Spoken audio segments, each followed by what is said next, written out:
Hello, hi friends. I hope you're doing well. Welcome to my Monday stream. I hope you had a great weekend. Happy New Year. I hope you had a great holiday season. Whatever you celebrate or don't celebrate, I hope you had at least a relaxing and gentle end to the year. As I say that, I'm thinking back, and actually it was quite busy for me. So if it was busy for you as well, I hope you got a few days in there that you could relax and just kind of have fun, enjoy stationery. If you got some new stationery, I hope that you enjoyed that as well. Today's a little bit different. I'm trying something new. So for the new year, I thought I'd love to stream a little bit more. I used to do twice a week, and I thought I kind of dropped off to once a week, and then I missed a couple of weeks, and I miss streaming. I miss you friends. I miss hanging out and just doing art and playing with stationery and things. And I think a lot of my streams kind of evolved around fountain pens and fountain pen inks, which I love. But there's, a huge side of me that's super into planning and journaling. And that's how I kind of got started in stationery anyway, is through planners and notebooks and just regular stationery tools, pens, markers, brush pens. And so I thought dedicating maybe once a week to streaming about planning and journaling will be kind of fun and a little bit different from just fountain pen content. So, a lot of times we talk about stationery accessories and things that are adjacent to fountain pens and other sort of main hobbies that we might have. And it would be kind of fun to explore that with you. So if you're into journaling or planning or, anything related to stationery, feel free to do along with me, or you can lurk, have me on in the background while you're trying to get back to work maybe. I know a lot of people are going back into, work routines, school routines. My kids are back at school. And so while I miss them, it's also kind of nice to be able to get back to, doing creative things and projects. And so today I'm just going to play around in my planner and journal. I did start it as of January 1st. So it would be kind of nice to kind of explore a little bit, experiment, and see how I'm going to be using my journal. And if you're in the same boat and you started your new planner and journals for 2026, I hope it's going well. I hope you haven't had too many smudges or little faux pas in your notebooks. I hope you're enjoying the process, because that's mostly why I love journaling, is the process of putting thoughts down, documenting my day and my highlights, and making it fun. So using stationery tools, stickers, markers, all kinds of different things to do that. So welcome in. Hopefully, we'll have kind of a relaxing stream today. I think my streams usually are pretty casual and relaxing. I hope they are, at least. Happy New Year. Oh, sorry, my computer volume is loud. Happy New Year, Gamma Gamma. How's it going, friend? Thanks so much for subscribing and joining the club. I've missed you. So welcome to my first stream of 2026, and hopefully we can sort of hang out a couple of times a week and do fun planning, stationery, journaling, fountain pen art, all kinds of things. But yeah, let me know how your holidays went, how your new year has been going. What did you do to celebrate the new year? Did you just kind of sleep through it and make sure that 2026 arrived? Or did you play around in your planners and journals and set them up for the new year? Having a little lunch while listening to one of my faves. Oh, I appreciate you, friend. I turned off my face cam for this stream. And I might do that just for Mondays because I'm going to be using most of my desk for journaling and setting up my books and stuff like that. So I thought instead of distracting you with my face, I'm just going to distract you with my books. I low-key did almost go to bed at 11, right? Listen, I stayed up. So what we do is, because we're on the West Coast, we do the East Coast countdown. So that's 9:00 p.m. here. And we celebrate New Year's at 9 p.m. because, everyone that we know, or most of my family is in Toronto and they're in Eastern time. So I like to celebrate with them virtually. And then I stayed up until 11:30. And then we had the countdown going on TV, like we had the countdown streaming. And at midnight, pretty much, we did the countdown and we're like, sweet, we're going to bed. So yeah, for us, 9 p.m. is kind of like officially our New Year's, because after that, it's kind of like you stay up as long as you can. And if you fall asleep, it's not a big deal. But if you slept through it, hey, I get it. I just wanted to make sure that 2025 left and that 2026 started, because I'm done with last year. And, I don't know. I'm not sure we're off to a great start this year, but I'm hoping for the best. And I'm hoping that this year is a little bit kinder to us, a little bit gentler.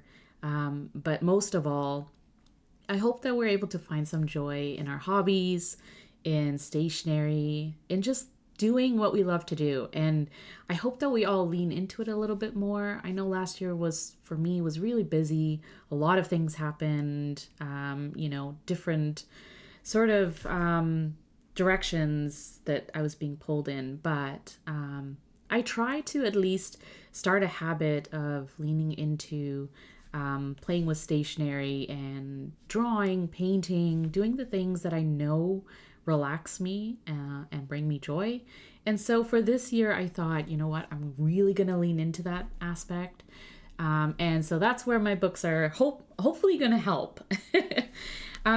Before I dive into my journaling and planning and all that stuff, I did want to briefly show you a couple of things I got in Victoria, British Columbia. So Victoria is on Vancouver Island. It's the capital of BC. And to get there, you have to take a ferry across from Vancouver City. And so I'm on the mainland. So we took a ferry across. You take your car, you drive into the ferry, park up and go upstairs and kind of hang out for 90 minutes while the ferry crosses. But it's so worth it. If you ever do come to British Columbia, make sure you do spend some time on Vancouver Island because it's beautiful. The views are amazing. There's so much water. So, all kinds of, if you like boating or whale watching or all kinds of water stuff, water related things, it's great. And also Victoria is where our BC Parliament building is. And so, it does attract tourists, and they sort of have it set up for that. It's a great place to visit. So it was my second time going to Victoria, and I did stop at a couple of stationery shops that I wasn't able to visit the first time we made it to Victoria. One is called The Papery, and there I got a few things actually. Not a lot. I think my theme this year is going to be, I think, common for a lot of people, is going to be shop my own stash, use what I have, don't spend as much money because things are going to be more expensive. We've already seen price increases on pens and other things. And I think, I have a lot of things in my stash, and I've sort of come to a point where it's like, now I'm just going to enjoy what I have. But I did add a few things. I got this Blackwing Fender collab pencil. I do like to kind of collect Blackwing pencils depending on the collab and also what they look like. I think this is a balanced lead, so it actually does write really nicely if I do use it. And then I got this paintable stamp, this Midori stamp. And I don't know if you're using a dated planner this year, but I've kind of leaned into undated and then dating as I go. A hybrid bullet journal, if you will. But I thought this might be kind of useful. So having a stamp, if I do want to do kind of a timeline or appointments or something like that, that might be useful. It is oil based. I'll show you what it looks like. So because it's oil based, if you do use something like this, you have to be aware that it might bleed through depending on the paper that you use. Sandy, welcome to the club. Thanks so much for the sub. How's it going? And Happy New Year. So this is the timestamp or timeline, I guess. So it looks like that. And I like that it has this AM PM column. And so if you're going to put this into your book or your planner or whatever, you can just circle whether it's AM PM, and then it's 0 to 12. And so you can just write down your appointment, or if you wanted to document something that happened at a certain time, if it's time specific, you can use this as like a journaling stamp as well. So I thought that was kind of cool. I don't have any Midori stamps like this, and I've been curious about them, but I haven't really found any that I would probably use regularly. But I think this timestamp will be kind of cool. So got that as well. And then I got this sticker, this vinyl sticker. It's large. So I thought if I have a notebook that has a blank cover, then this would be kind of great to add onto the cover. It's hand drawn and painted on Vancouver Island. So it was a local artist who created this. And I thought it's really, really pretty. And pretty much sums up life on Vancouver Island around the water. Which I should add, by the way, on the way back from Victoria to Vancouver City, we took the ferry across. And the cool thing is we saw a bunch of orca whales. I don't know if you call them a school or, but they were, there was a pack. There was a pack of orca whales. And so everyone kind of, crowded around the windows trying to see. And they were so chill. Just, yeah, it was really, really cool. I've never seen orca whales before. And so seeing them in person was really nice. So that was cool. And then I went to a small stationery shop called the Regional Assembly of Text. And I was like, whoa, what was the name? And it's really, really cute. It's a small shop, and they had a lot of typewriters, a lot of art that sort of focuses on typewriter usage. So like analog tools and that kind of thing. And they actually had typewriters you could use to type up a letter or something. Like you could actually use them if you had time to sit and play around. But I thought it was kind of cool. They had these postcards. I got this too, parts of a typewriter, because I have a typewriter. And I thought, it's a great reminder to use tools and, sort of these vintage stationery tools to help with journaling, or just to kind of enjoy and take you back to using your stationery stuff. Hi, Jacqueline. How's it going? Happy New Year. I hope your holidays went well, and I hope you've had a gentle start to 2026. I hope it's going well so far. 5 days in. We can do this. So that was kind of cool. I thought, and they're actual postcards that you can use. So I thought, very, very cool. This is my very small haul from when I went to or visited Victoria on Vancouver Island in British Columbia. We spent 3 days there, so it wasn't, it was a very short trip. But considering it's just across the way on a ferry. It's a nice way of spending a weekend. So that was my haul from Victoria. The other thing I wanted to just mention in housekeeping type of things and New Year update is that Atlas Stationers, I'm sure you've heard if you're in the community, has ended their affiliate program for now, and they're revamping it and sort of relaunching, I guess, program probably around March, April timeframe. So hopefully I'll be back in the affiliate program soon, and you can keep saving money if you shop at Atlas. But for now, my code won't work unless they have sales in the meantime, where you can kind of get a little bit of a discount on all your stationery needs. But if you do sort of want to support creative artists and creators in the community, and you use the Atlas code or codes that the creators have, I, for one, appreciate that so much, because it helps fund my stationery buys, which I usually buy things because I want to try them out and then share whether or not I like it, how I use things. I love to sort of show how to use stationery in your life, whether you're a creative person or functional or whatnot. So that helps to kind of, plan out what I'm going to purchase for the year so that I can plan content around it. So I appreciate it. And if I'm back in the affiliate program, then I'll let you know. I'll also post all of the affiliate codes that I'm going to, that are current and are active for this year.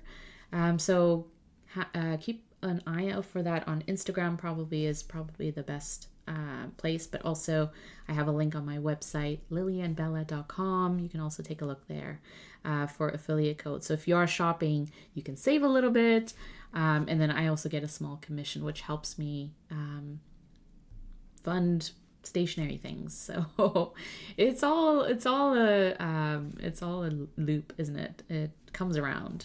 So what I'm using this year I should explain.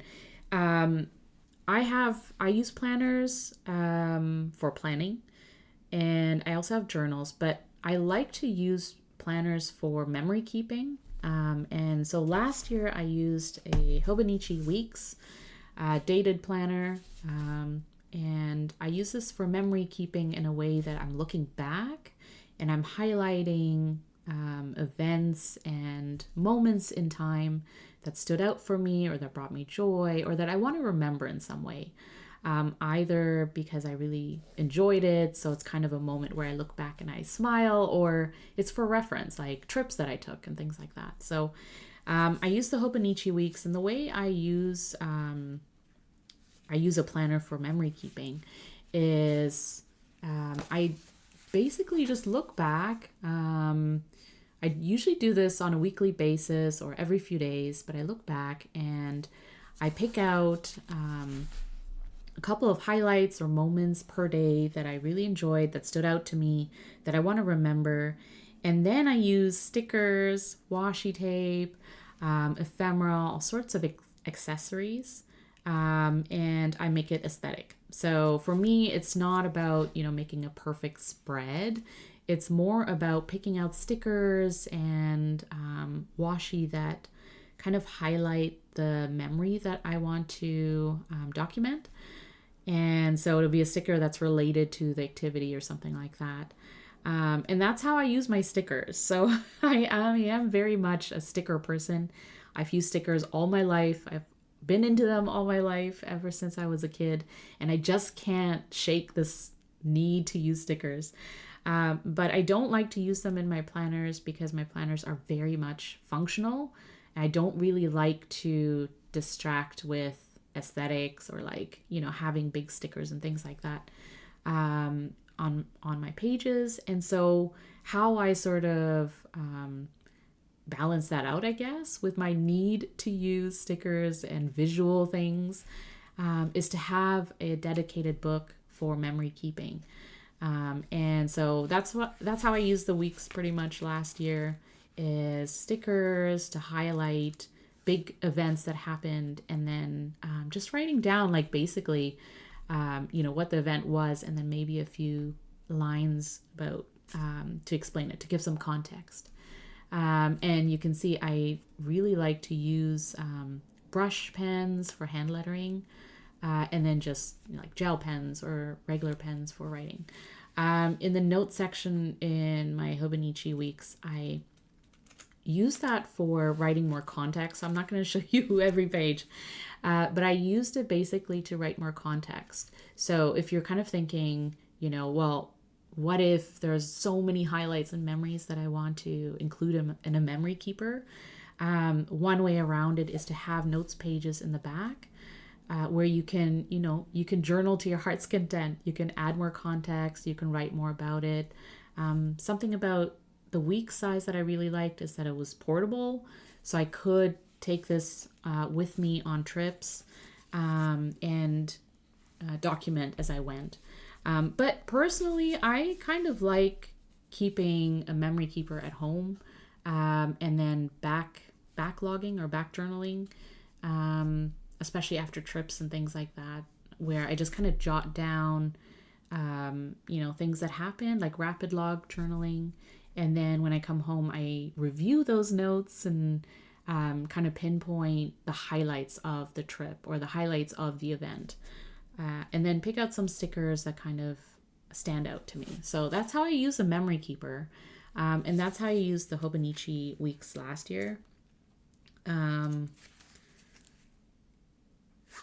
And this year, I decided, going into 2026, I wasn't sure what I was going to use as a memory keeper.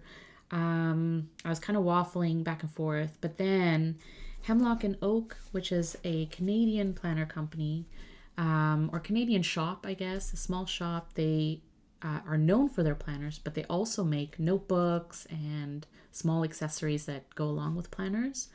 They're based out of Vancouver, and they're a small shop that are very focused on being environmentally friendly and sustainable.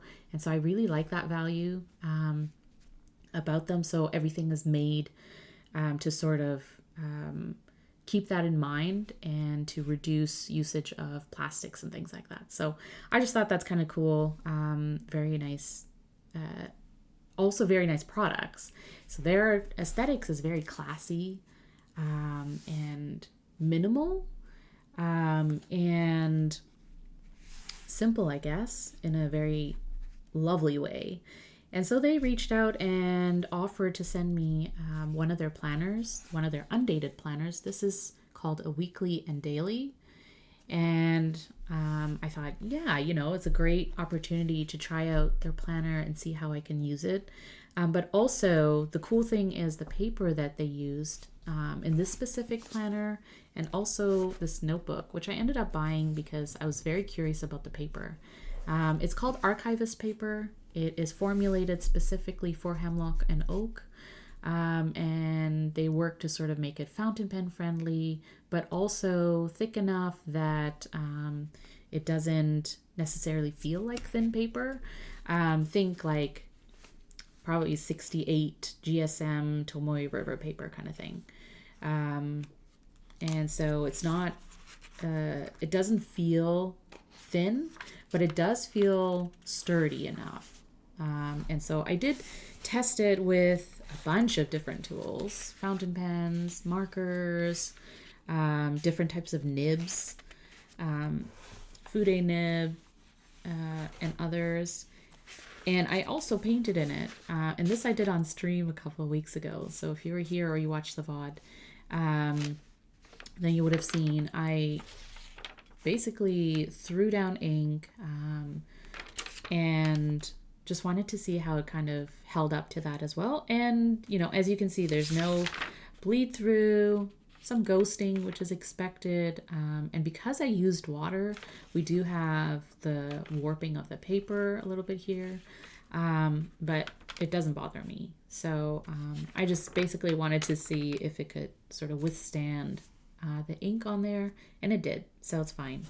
But what I was kind of thinking about then was how I was going to use this to the best of, like, kind of put it to the test, but also in a way that makes sense for me personally, so that I would reach for it and continue using it and have fun trying it out. So I decided to dedicate this as my memory keeper because I don't need another planner for planning purposes. So for, writing down my appointments and schedules and things like that, I have a plotter A5 binder system. I'm also using a traveler's notebook in the passport size as an everyday carry or a wallet planner, whatever you want to call it. Basically because it's so portable, I can carry it around with me and not have to worry about having an A5 book. So I don't need another planner. But since I don't have a dedicated memory keeper for this year, I thought that's what this Hemlock and Oak is going to be. So if you're curious about what this weekly and daily means, that it basically has all of the pages for the whole year. So you can see it looks like a textbook. And that's also partly why I think it makes sense for me to use it as a memory keeper, because it pretty much contains the full year in it. And it's kind of a nice way of, encompassing everything that is this year for me. So I did set it up briefly. I haven't touched all of the pages or set them all up, but I did put a few things down. If you are one of those people that get nervous about starting a planner or journal, I hear you. I get it. I've used planners for so many years that I still get those jitters where I'm like, I don't want to ruin it. And so my recommendation is always put down stickers or, write down your name on the first page, or I use a stamp, do that. And that's kind of breaking it in. The other thing I always do is in the back, I do a pen test. Definitely test all of the pens that you think you're going to use in your book, in your planner, because as we have seen, there can be, paper problems. There can be, where you think that a fountain pen or a regular pen works in your books, regardless of whether it's the same paper or not. We have seen that it can change year to year. So make sure you test your pens.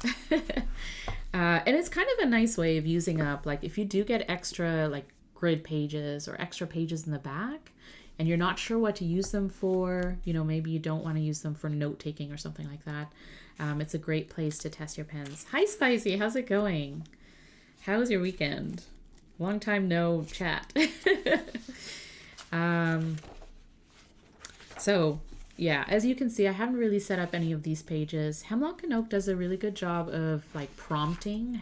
They have these prompt pages. So if you are into like setting up goals, setting up habits and writing all these things down, maybe you're one of those people that needs to see it on paper in order to work towards something, and that's great. I do too. I just don't keep it in like my planners or things like that. I have like dedicated books for like goal setting and stuff. So I haven't set up any of those pages, but what I did set up, if I can get there, is I did set up my quarterly pages, which is going to be sort of, because it's memory keeping, it's going to be looking backwards, and things that I track are going to go here. Not a big deal. What planner is this? It is the Hemlock and Oak weekly. No, the lighting is a little odd here, but Hemlock and Oak weekly and daily undated planner with the archivist paper. So Hemlock and Oak is known for, I think their regular paper is 120 GSM, but if you are going to get one of their regular planners, like with a regular paper, it's going to be a chunky book.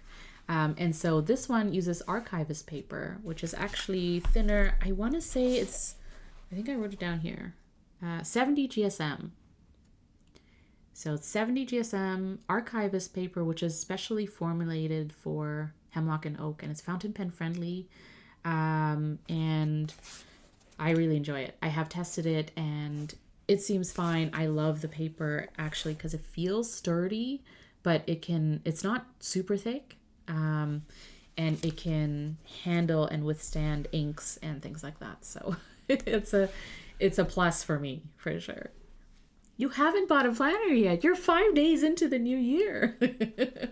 Oh, Spicy, you're hilarious.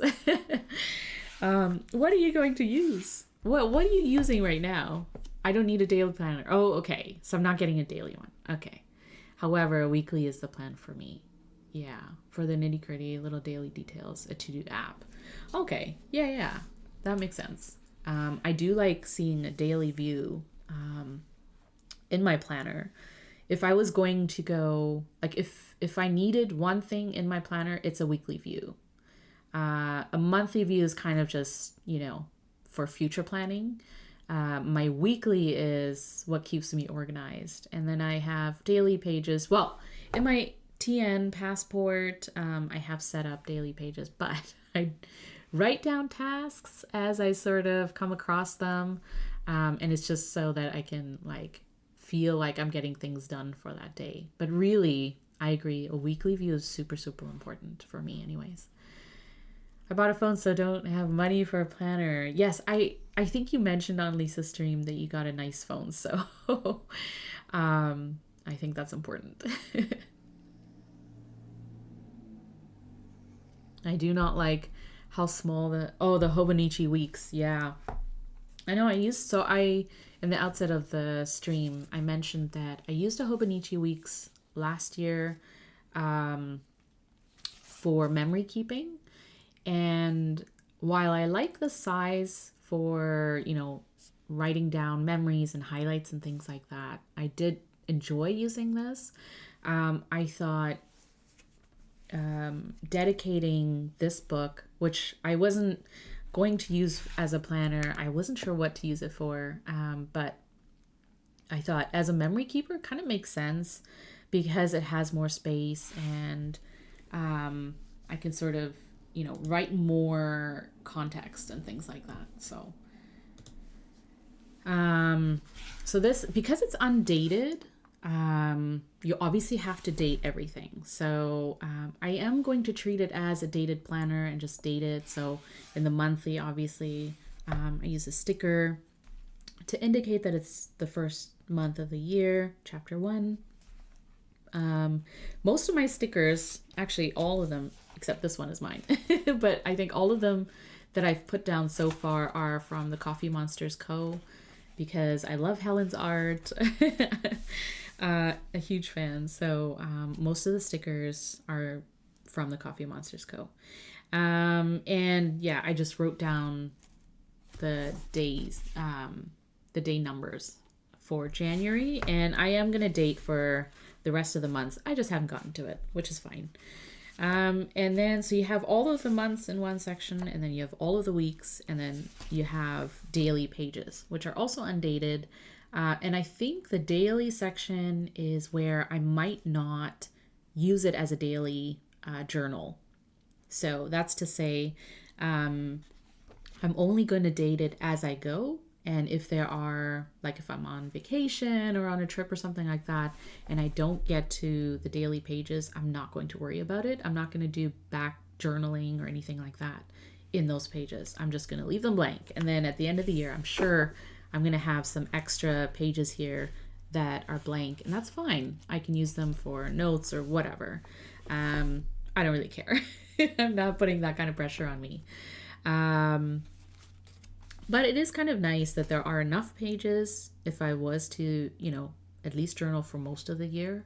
And then there's enough weekly pages so that I can use the weekly section. And for me, when it comes to memory keeping, the weekly view is sort of the bulk of where my memories sit.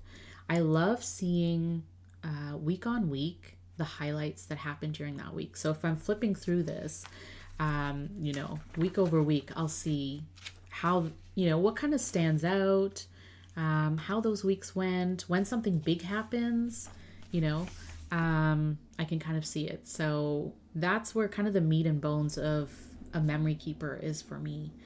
And the way I'm going to use this, I'm going to show you on stream, is at the end or on Mondays, I guess. Sunday and Monday is usually when I do memory keeping for the week that just passed. And so what I like to do is I look back at my daily logs in my planner, and I just kind of pick out every day what were the highlights or what are some things that I want to document and remember. And for a memory keeper, it's in a visual format. And so I kind of pick out the stickers that go along with that theme or with the event that happened. And then I just put it down and use hand lettering and write down a little bit of context. And so that's how I'm going to use the weekly section. And pretty much the only thing I've done so far is put down a sticker that says New Year. I love it. And that's also from TheCoffeeMonsterzCo, where you can get all of the holiday stickers. Get a sticker sheet with all of the holidays.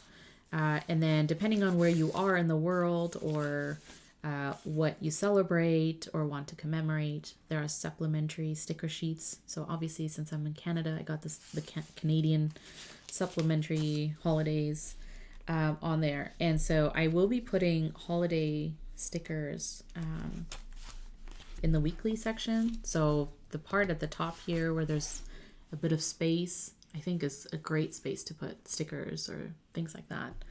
So that's where I'll put that. And then I'm also going to, if you're into time blocking, by the way, if in your planner you do time blocking by color or writing it down, what I like to use is Tombow dual brush pens and have a dedicated color for certain things.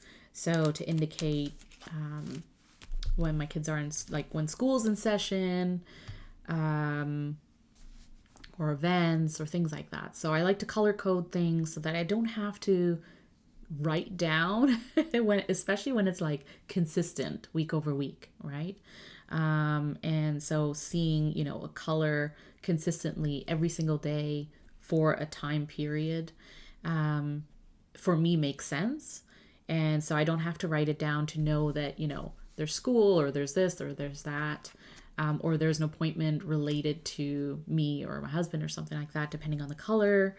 And then if there's weeks where there's no school or something like that, obviously the color will be missing. So it's kind of like an indicator for when things are happening. And that also kind of leaves the space here. So instead of writing down school or something, what I can do here is if something happens during that time, I obviously can use that as the highlight for that time period. So that's just a note on why there's some color here already.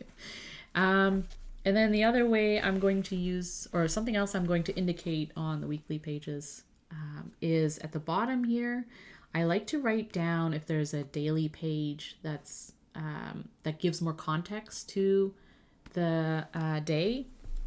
So if I have a daily journal page for this day, then that's the page it's going to be on. So it's kind of nice because I don't really like to use tabs. They never turn out to be, I tried it last year and they're like never, in a straight line, and there's always like space in between. I can never get them perfectly aligned. I know there's ways to do it. I know Helen does it amazingly well. But for me, there's just something about it. It just takes too long and it's never perfect. And it always irks me a little bit. And also, when you have tabs, you have to be careful about not bending them or like, putting it up against something. And so I don't know. Sometimes I try them and I just remind myself, this is why I don't like tabs. And so that's just to say, because I don't have tabs in this book, I like to index things. So if, this continues on a certain page, then I just like to write down the page. And then I can just flip to that page. And know that, those pages are going to be January just by looking at the bottom. So if that makes sense to you, great. If not, just know that this is a system. This is a system I work with sometimes. Things in chat. Sorry, I haven't been keeping up with it. Cookie-O has weekly layouts. Yeah, Cookie-O is great. The Jibun Ted show. I wanted to get one of these. I'll think about it. Yeah. Think about it, Spicy. Oh, you use notebooks for weeklies and things. Yeah. Hybrid bullet journaling really is useful sometimes, especially if you're in between. If you can't make up your mind on what you want to use, or if a dated system just doesn't work for you, sometimes hybrid bullet journaling is kind of the way to go. So you can use a notebook and just set it up the way you want to, like a bullet journal, or you can use undated and sort of set it up midway or start it in like a random time of the year, right? Like there's no rules to how you want to plan or how you want to journal.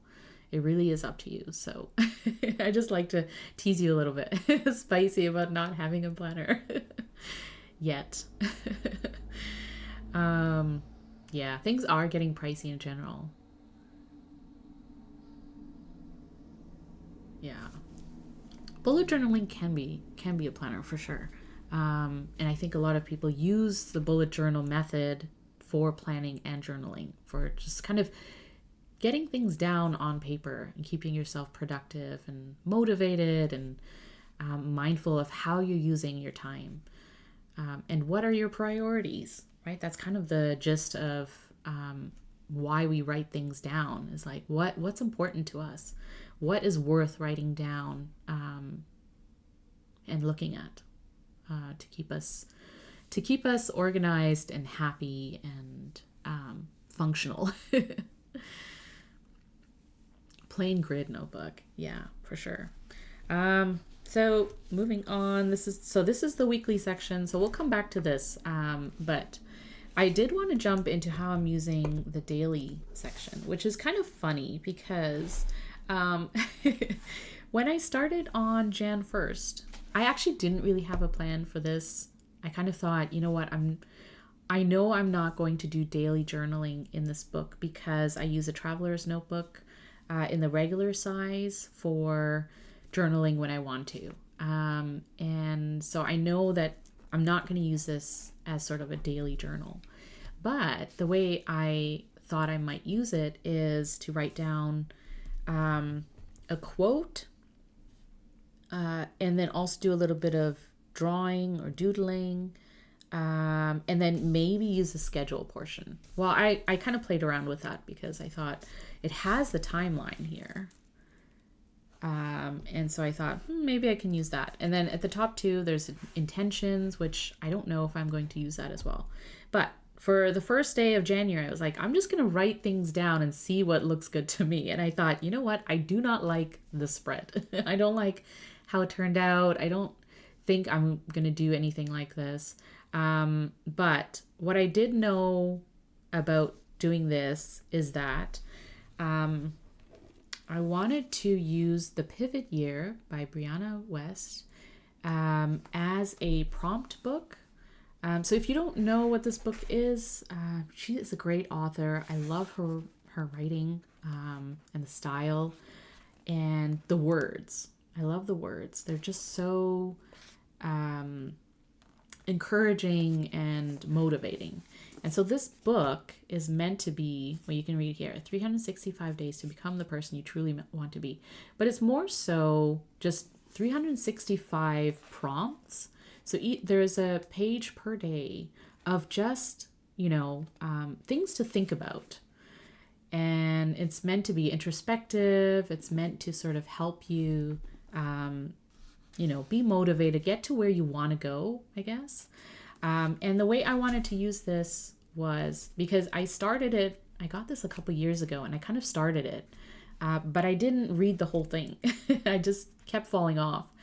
But what I wanted to do is, that's why the bookmark is here on day 66. I got through 64-ish pages and then never really dived in. So this is the year I'm going to commit to using each day or each page as a prompt.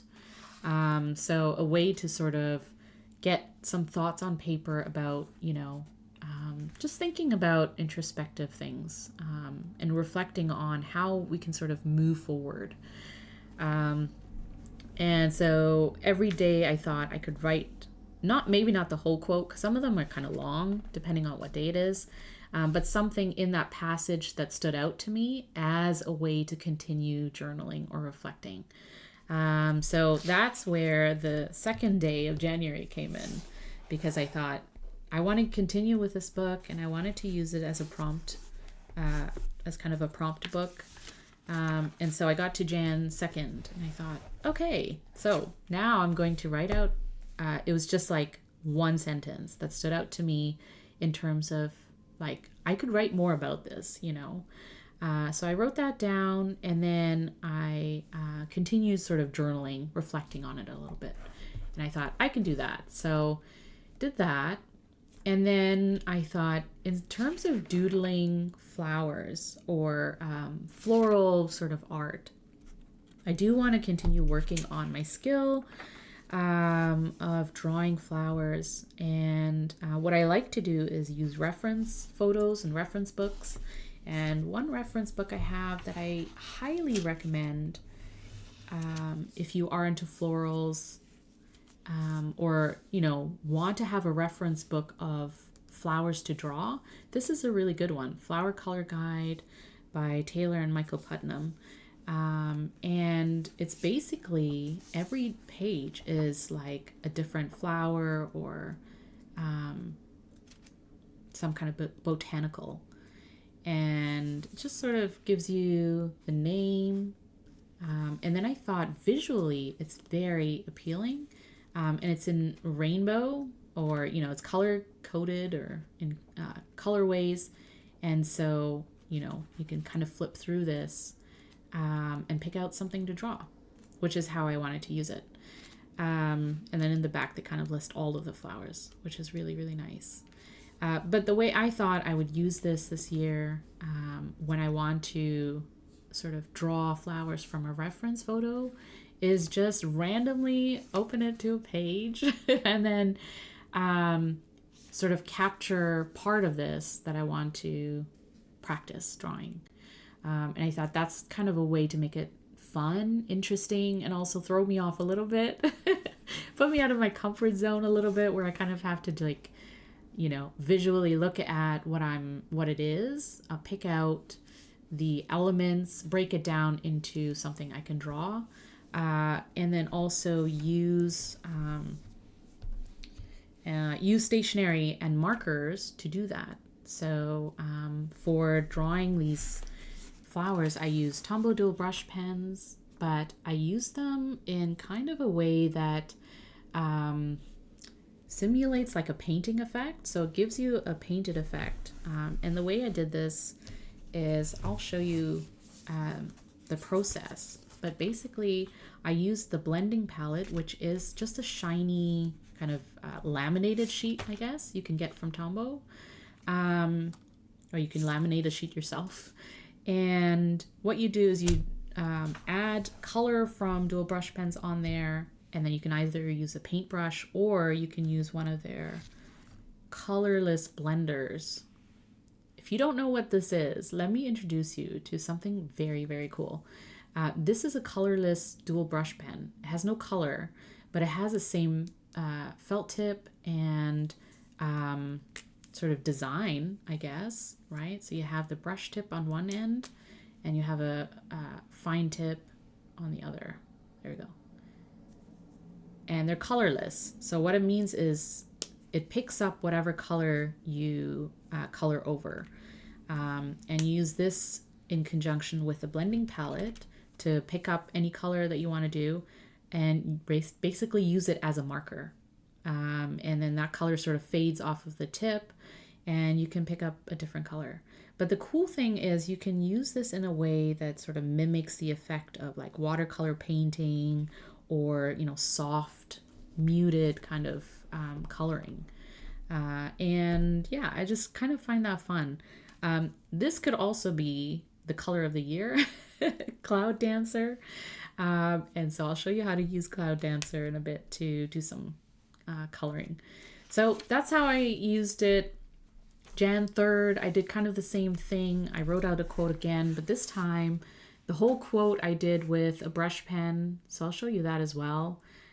Just to kind of practice using a brush pen, doing a little bit of hand lettering that's different than your regular like day-to-day writing. And then again with a fountain pen, my trusty Esterbrook Estie TheCoffeeMonsterzCo collab pen. That's what I'm using in here with a journaler nib. And so I just did a little bit of journaling. And then yesterday, Jan 4th, I did this. So similar again, just picking out some dual brush pens and then using the Colorless blender to kind of pick up the colors.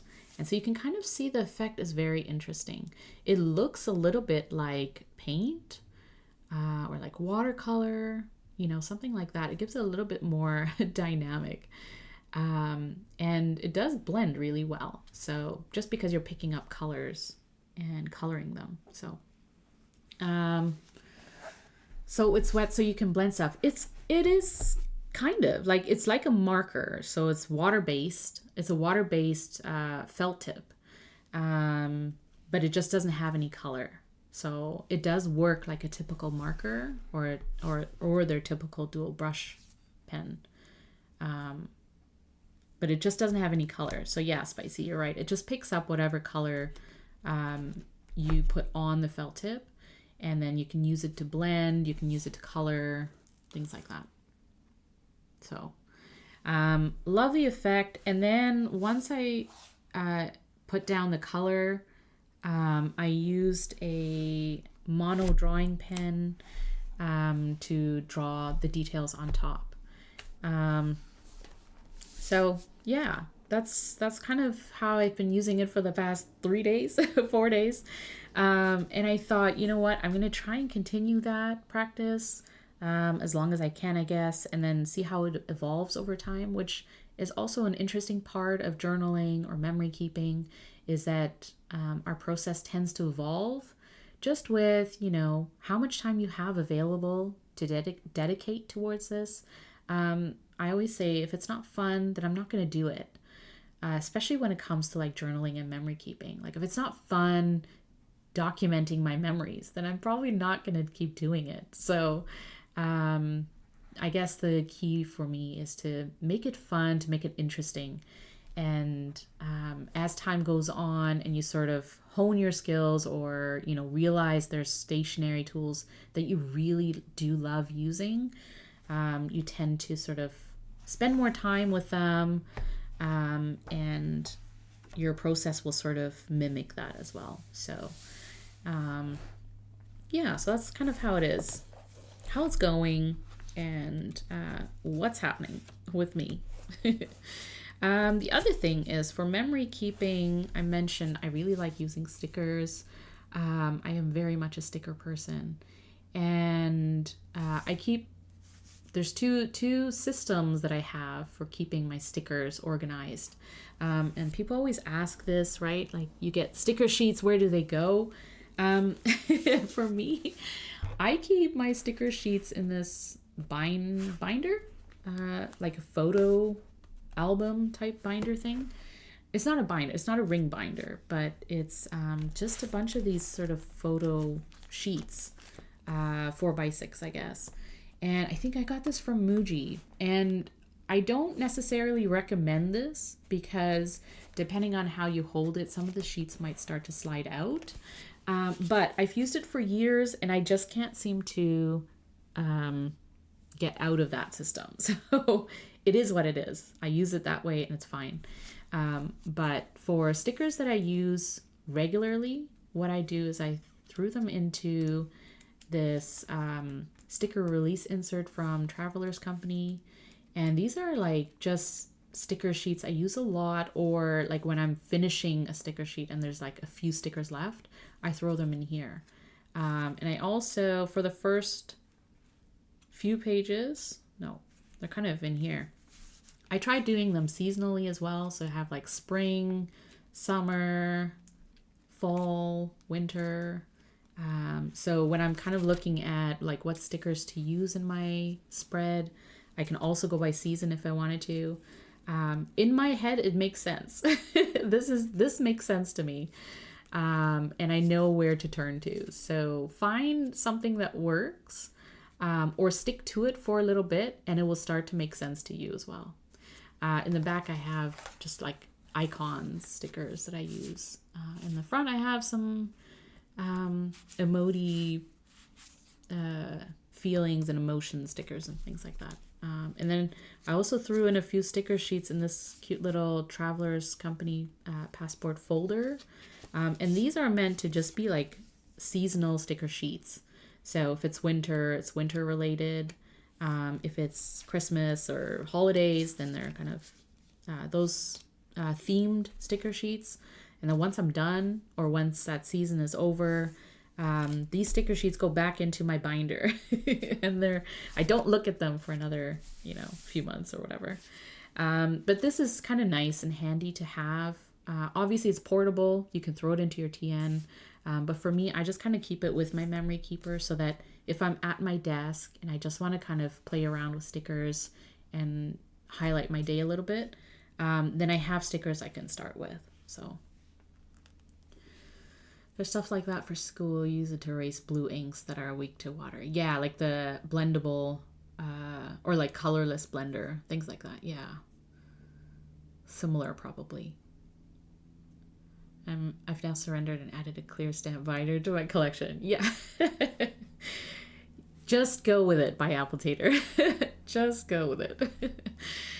I like binders, and I like keeping things organized and having them in folders and stuff like that, just because it just makes sense to me. It just makes sense in my head to have them be together in a certain way. So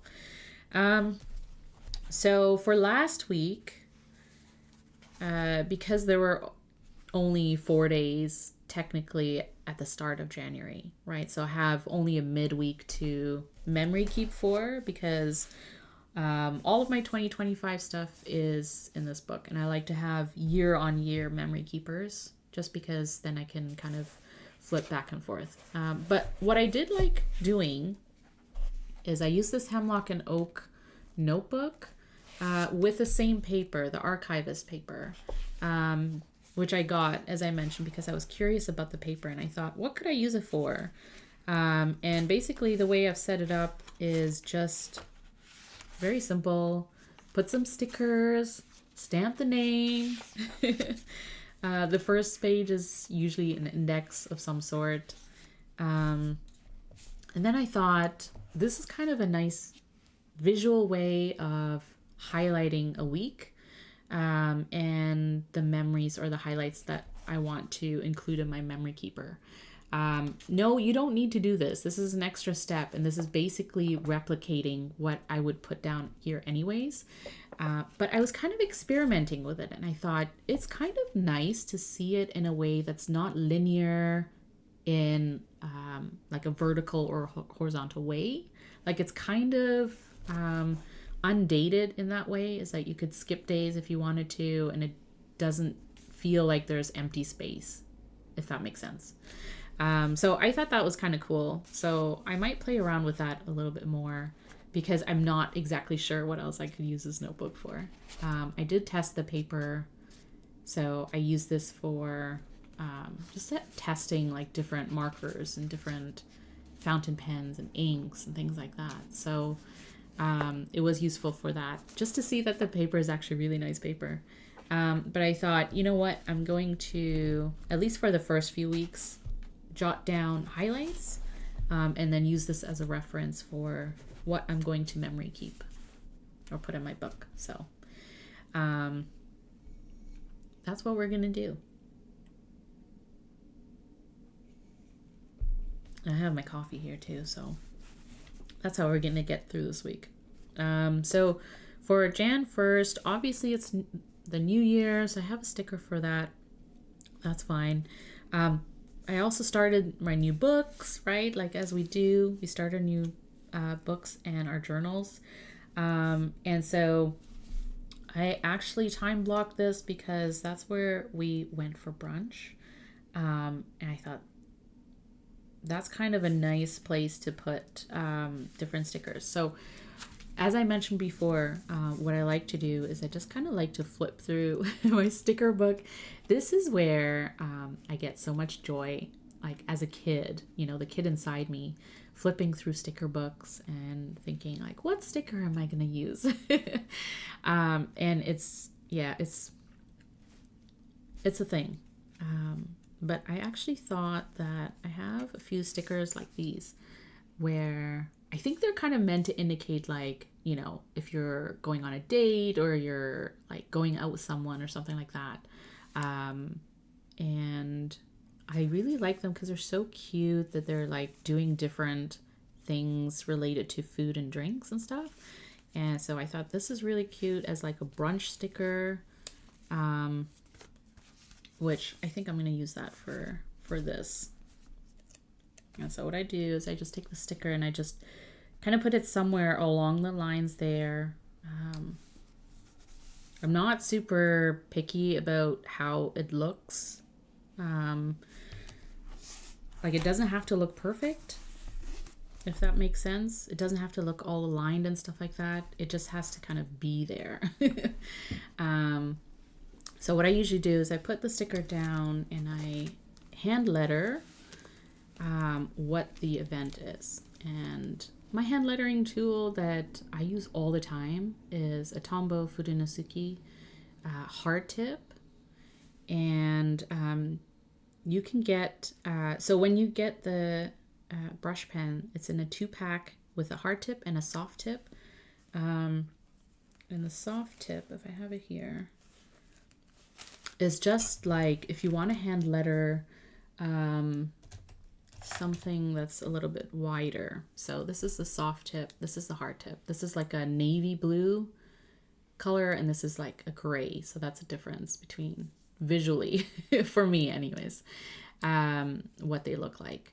And the hard tip is great for smaller spaces. And so, you know, when I'm working with like a column or I'm trying to keep it within a certain space, this is what I use for hand lettering. So let me move this out of the way. So basically, sticker down, just underneath or around it or whatever, I just kind of like to hand letter what it is that sticker is meant to indicate. It's a great way for practicing your hand lettering. If you are into hand lettering, I highly suggest, you know, use hand lettering where you can. And it doesn't always have to be like headers where you're like, you know, writing the month or the day of the week or something like that. Use it for hand lettering events or things that you want to stand out. And if you do memory keep or journal, it's kind of a great way of breaking out, you know, if you're going to write about something that happened, have a little bit of like, use a brush pen to kind of pick out what it is that you want to stand out in that section. So we're going to use fountain pen, which you don't have to use. You can use a regular pen if you want to, but because this paper is fountain pen friendly, I want to use a fountain pen, especially because it's memory keeping. So it's not like I'm planning something and I need to write something down and it has to, you know, like I have to run away from that. I can kind of spend some time, let it dry and stuff. So what I do like to use is, here it is. I like using blotter sheets to kind of rest my hand on. I love these one. This is a leather one that Galen Leather includes in their notebook sets.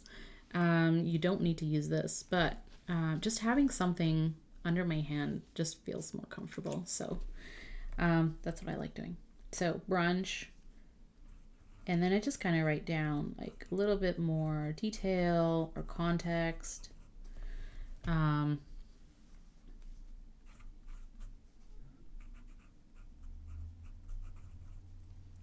kind of fill up that space a little bit more. So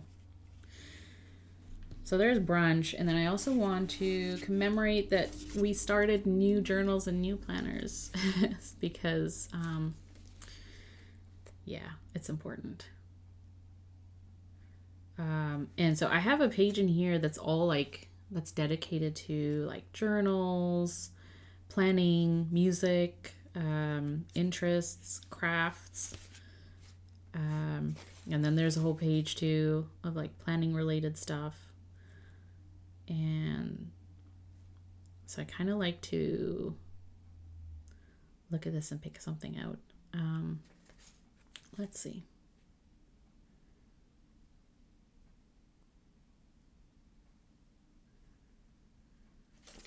I like this one where we're kind of using like different art supplies too. Let's do that one.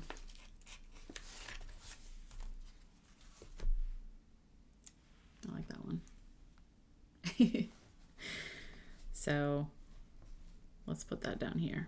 Because this is not a time-related highlight of the day, this can technically go anywhere.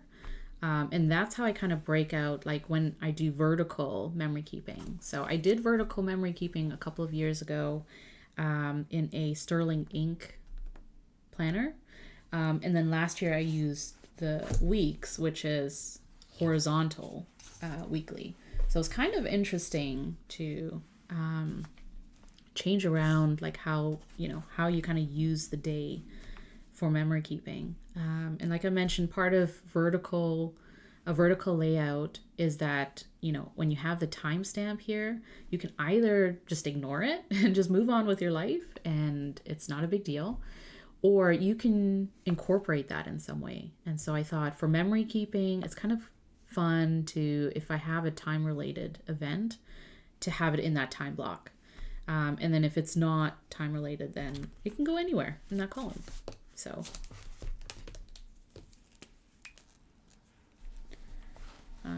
I'm gonna hand letter new journals. I don't know. I come up with this stuff on the spot, so like I said, it's just fun.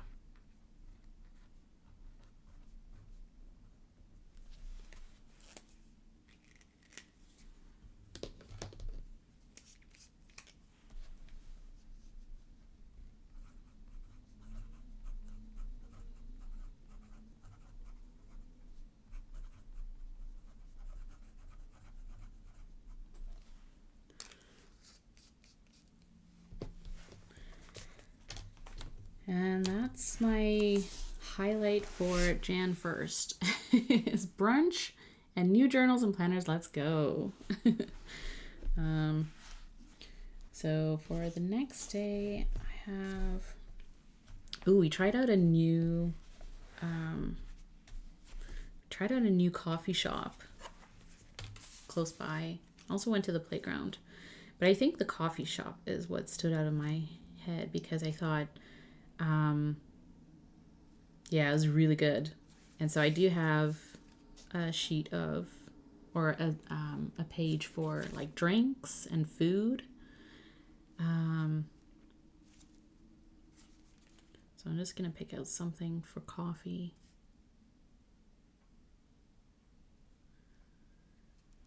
Let's do, I did have it to go, so let's just do this.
So that's Tuesday. Oh, sorry, Monday and Tuesday. I'm so glad that I'm just going by the columns. Thursday and Friday, and then Saturday. Oh, that was an appointment, so I'm just gonna...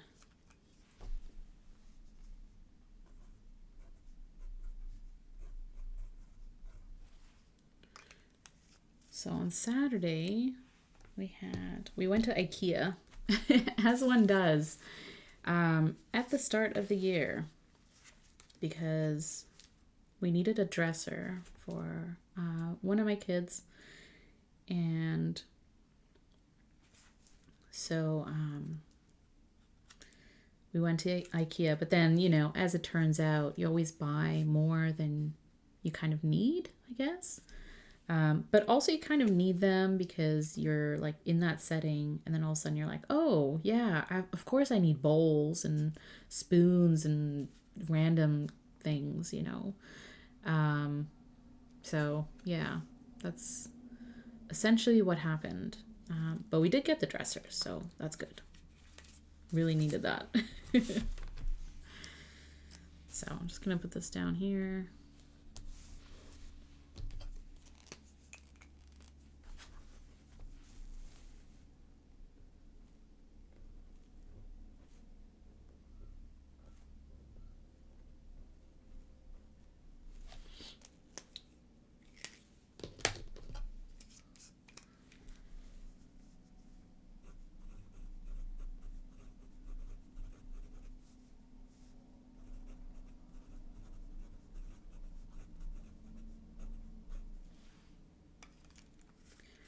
Plus we had hot dogs and froyo because it's cheap at IKEA and really good. So yeah, got a new dresser, and then actually my husband constructed it really fast, which I don't know if it's a good thing, because it just means that over the years we've gotten a lot of IKEA stuff. And he's just gotten really good at putting it together.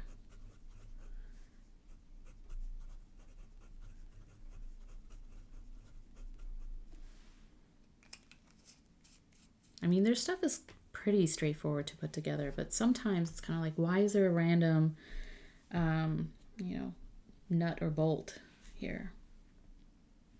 And then on Sunday, I went solo grocery shopping, which... as a parent, if you get some time to do solo grocery shopping, it's actually kind of nice.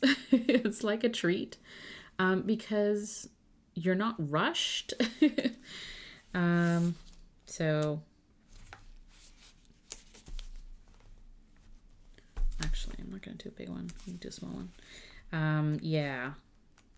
So you can kind of enjoy the process, get what you need, don't feel rushed. You know, don't have to deal with like, are we done? Can we go? It's like, I'm just going to take my time. So solo grocery shopping trip, the highlight of my Sunday. Oh, solo grocery shopping. I have no problem whiting things out in my book. Not a big deal. If it's a big enough mistake, I probably would cover it. Like you can use a sticker to cover things, or you write over them or whatever. It's kind of an easy way of dealing with things like that, but I don't have a problem using whiteout. So that's week one, half week, I guess. And that is my memory keeping process. I know, you know, you can make it more complicated, or not complicated, but you can make it more immersive. You can add more things, and you can put a bunch of other things. And I might, like, sometimes if I have the time, I'll pick out a washi tape or something, and I'll add that as well. I might do that later. I don't know. But for me, the bulk of looking back at a previous week is one, to just reflect on like what were the highlights for each day. And honestly, like looking at this, sometimes you might think like, oh, wow, you know, I have such a boring week. Like I didn't do anything, you know, big or, you know, super fun or whatever. But I highly encourage you to do something like this, because for me, it's picking out little moments in a day that stand out. Maybe not by itself, but when you kind of look back and you sort of flip through these weekly pages, you'll find that there's at least something every day that brings you just a little bit of joy, a little bit of peace, maybe like a solo grocery shopping trip brings me, you know, just like a little bit of peace where I can just, you know, do my own thing. And it's kind of, you know, a moment for me. And yeah, it's not, you know, like a huge deal. And do you need to document it? Maybe not. But it's kind of a fun way of using your supplies if you're into stickers or, you know, if you're into washi tape or accessories or ephemera even. It's a space to kind of, you know, put things down, use them, look at them in a virtual fun way. Like this is kind of making it fun. I learned how to put IKEA together with my husband. Yes, actually, Sandy. I did not help my husband because we can't both be doing it together. And maybe that's why he got so good at it, because like, yeah, he was just like, I'm going to do this and did it. And then there are other things that I do where I'm just like, I don't need help. So yes, I totally hear you on that. I feel like it probably is a one-person job, unless it's so big that you're just like, can you hold these, you know, two boards together? Which, you know, I totally would do too. But the fun of assembling furniture. So yeah, so this is the first week. Obviously, if I stream next Monday, which I'm hoping to do, I feel like it would be kind of fun to do a Monday stream where it's like super chill, and I can sit down and do a week of memory keeping, and just kind of chat and hang out with you. So that's that. And now we're going to do a daily page. So you're going to come along with me while I create one of these daily spreads, which really, it doesn't take that long, but it is fun and hopefully kind of interesting. So if you want to do something similar, you can. And this is going to be different than what I do in the weekly. Like I said, for me, memory keeping is, the weekly spreads are kind of the bulk of it, because I do like to see it in a weekly format.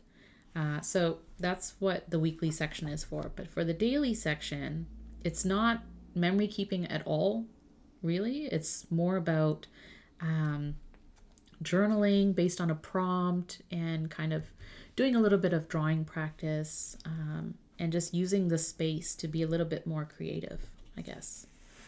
So we're going to move a couple of things around here that I don't need.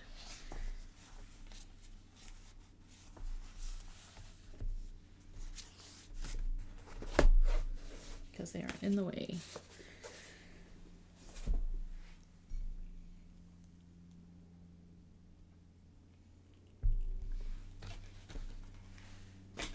Okay.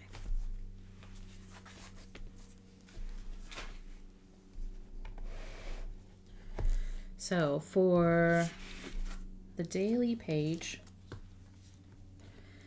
what I'm going to use in terms of supplies is, well, first of all, I already mentioned these two books, but I am going to use these. So the Pivot Year and Flower Color Guide, we're going to go through that together.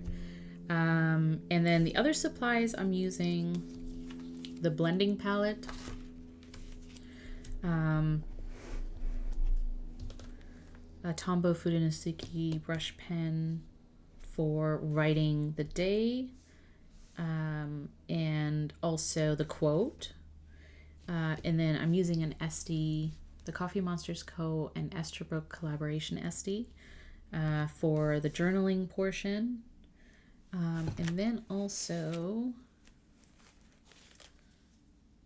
let's see, the mono drawing pen in 005, which is the finest tip that they have. And I'm going to use that to add some of the detail on the flowers. You can't even see the tip. It's so thin. It's so fine.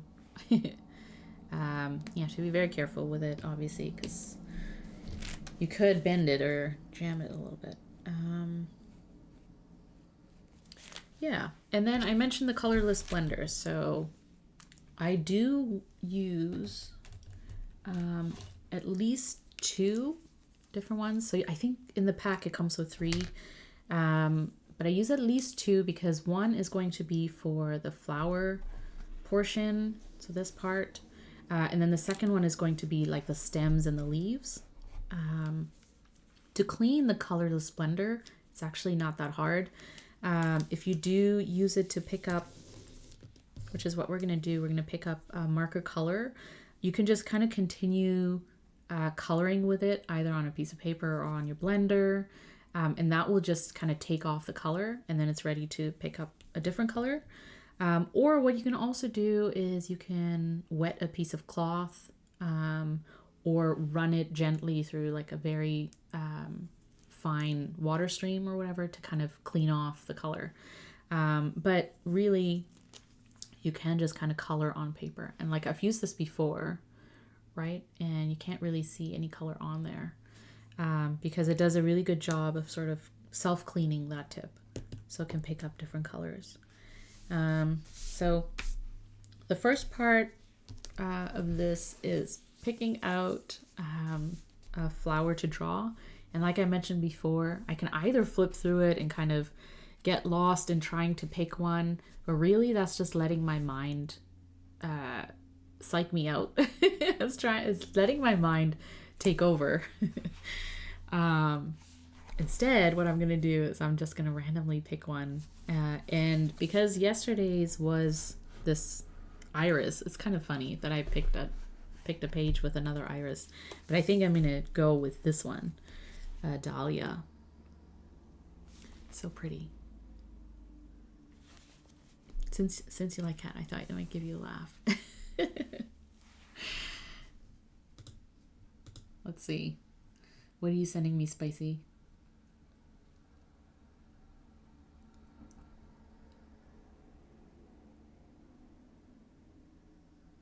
Oh my goodness. Kissing the cat. Yeah. Wow. This is the cat paying rent, right? Wow. The cat took it really well.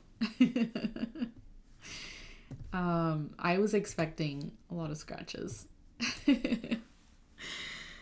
That's so cute.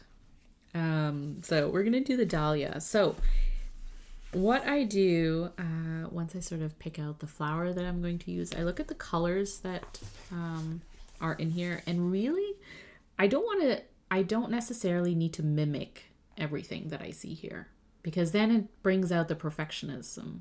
It brings out the perfectionist in me, where I overthink things. So to keep it simple and just artistic, where it's kind of like, just go with the flow. It doesn't have to be perfect, which is what all my art is about. I'm just going to do my sort of visual representation of what I see on this page. And to do that, I just kind of look at the colors. These are the colors I want to pick out. There's a really light baby pink, there's a bright yellow, and there's a little bit of white. So I think we might end up using a little bit of white space to create that. And then this nice green. So I'm going to pick out a few markers. I'll be right back. And then we'll start drawing.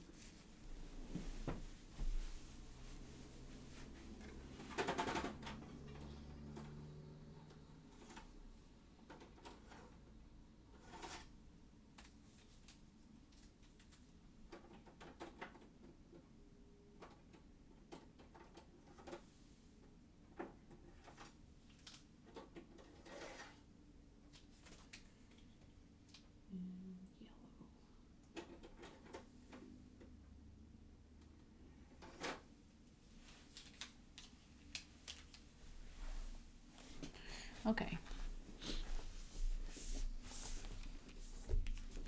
So I think some of these colors might work. A little bit of blending probably too.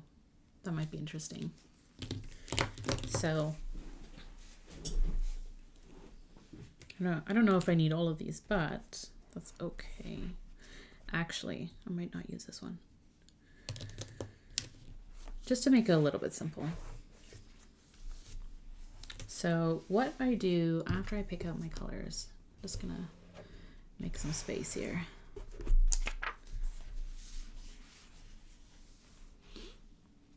So I have my colors here, and I picked out a light pink and a darker pink. So I think it might be kind of nice to show you a little bit of blending.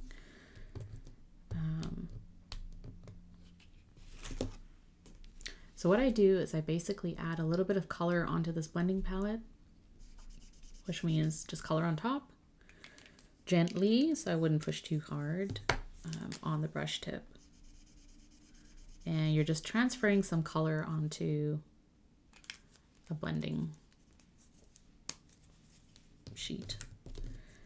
Then we have the yellow.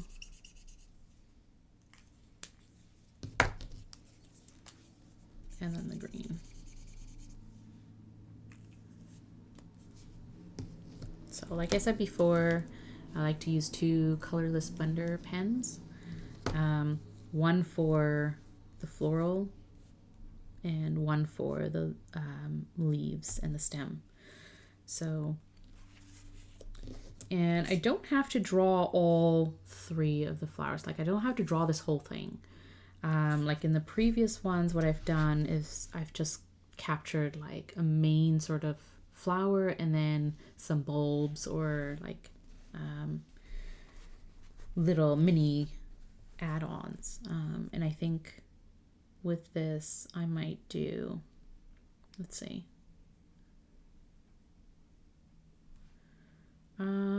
Let's try to do all 3 maybe. I might not do them that big though, because I don't want to take up this whole page. I do want to leave some space for journaling, so maybe I'll do like a main one here and then like a smaller one on top or something. Let's see where we go. That's kind of the fun of it. We're just gonna see where this takes us. Okay, I'm gonna move this over here. Put this over there. Sorry. Okay. So how I usually start, redeemed hydrate. Oh, thanks for the hydrate. I got my coffee, so if that counts, then I'm definitely hydrating.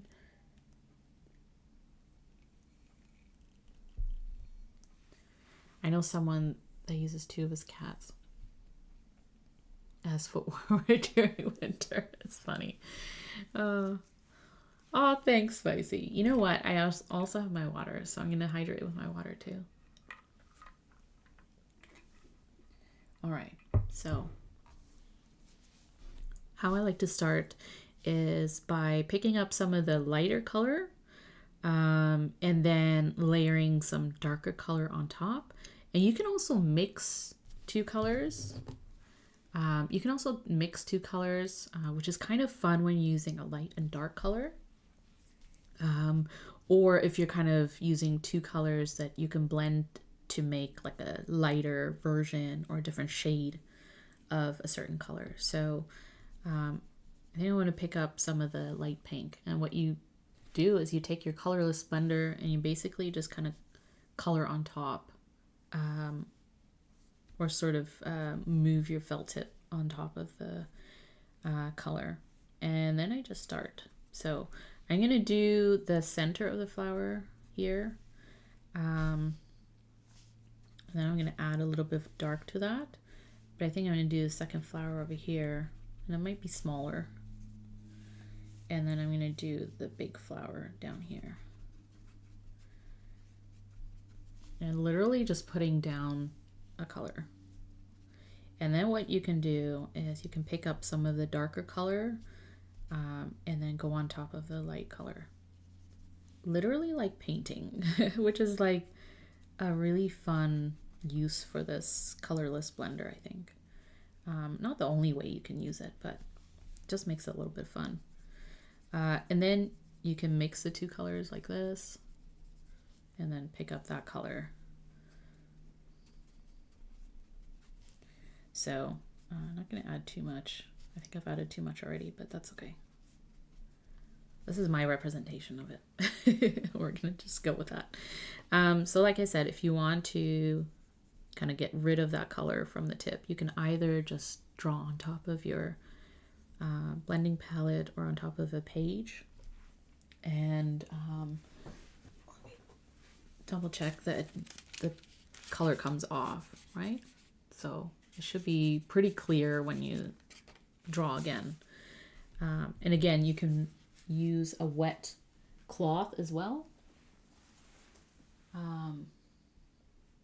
Because it is a felt marker, you don't want to fray the tip.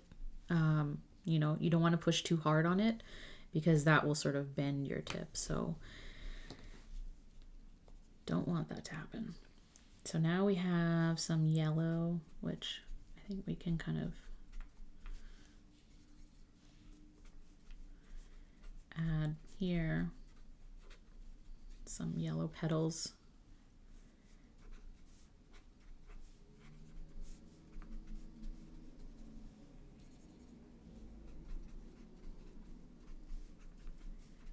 And kind of layer on top of each other a little bit. So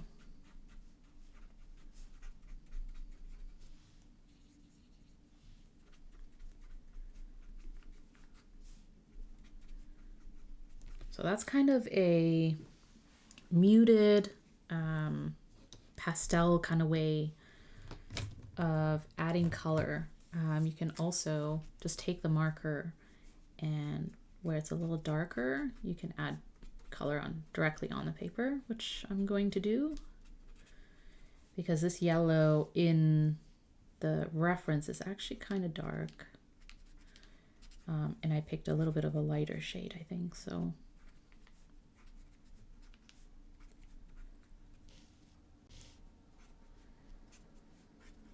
I'm just going to draw a little bit of that color in because it is quite yellow. So I do want to capture the color of it.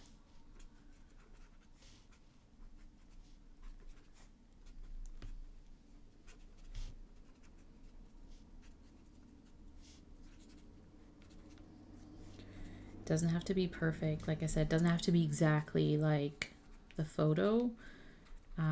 It's more so a great way of practicing drawing and coloring, or if you're into painting, it's a similar sort of like you're working off of something you're seeing. So you're trying to capture visually what stands out to you in this drawing. Like, what is it that stands out to you in this reference photo?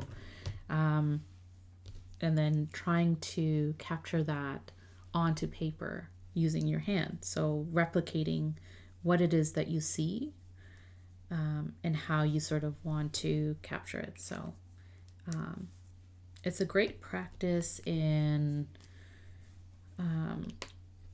sort of seeing a reference and then working out simple shapes or basic lines and how you're going to mimic what this looks like. Like, you could do shapes, you could do ovals, you could do sort of these pointed kind of teardrop shapes, and you can sort of build on top of each other like that, you know, but it's kind of interesting. So that's how I usually do it, is I kind of build layer by layer to kind of make it look more 3D. And a lot of times with flowers, you can sort of break it down into simple shapes that make sense to you. So whether it's like, you know, an oval shape or a teardrop shape or something like that. So now I'm going to do the stem.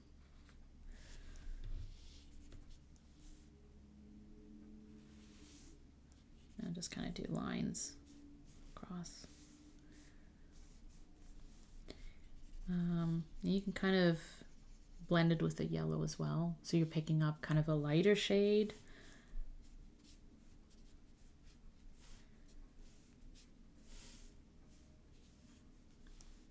And then I'm going to do the leaves. So the leaves are interesting because they're not like a perfect shape or anything like that. But they do have these like jagged edges. So trying to capture that a little bit, I think. And when I do that, it kind of builds on my muscle memory of drawing leaves and drawing flowers and what sort of makes a natural leaf shape. And so when I'm doing it by memory in my abstract work, where I'm just kind of having fun and going with the flow, usually what happens is I build or I pull from my memory of seeing this in a reference photo, and I think, oh yeah, that's what a leaf looks like, you know, it has these jagged edges, or it has this shape. And that's where drawing from reference photos is really helpful, is that later, when I don't have time to look at a reference photo, I can build on this memory of having, you know, seen it and having tried capturing it on paper like this. So you can see, because we're using this colorless blender instead of course you can do this directly with the markers. You don't need all of this.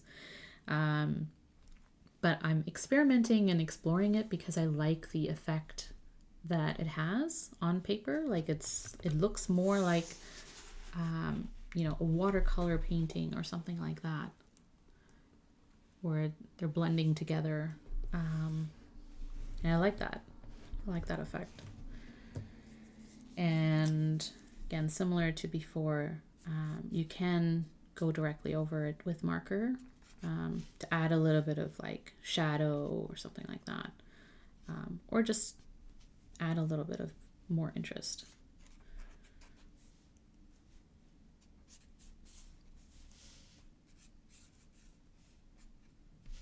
Not necessary though, if you don't want to. And so that's kind of it.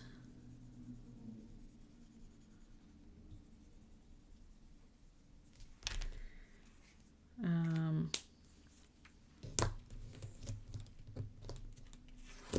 right, I'm gonna move that over here. Actually, over here. So that's it for the marker portion of this. I'm still gonna add detail to it, but hi Brooklyn Becca, sorry, just joining. Are you using a blender tool? Yeah, I'm using the Colorless blender marker from Tombow. A lot of times these are included in like marker sets, or you can get them separately as well, but sometimes they're included in the marker sets, and people always kind of wonder what they're for, like how do you use them? Like they seem kind of useless, but they're actually the opposite. They're very useful, and they're really, really fun to play around with for blending, for picking up colors. There's other things you can do with it. You can do two-toned lettering or coloring with it too. But I'm kind of exploring using it for picking up different colors of marker, or picking up different marker colors, and then getting this sort of soft, muted effect when you put it down on paper. So just kind of playing around with it. So the other thing I'm going to do is I'm going to swatch the colors just so I can remember what I used. But also I kind of like the look of this, where you just like add the palette to your page.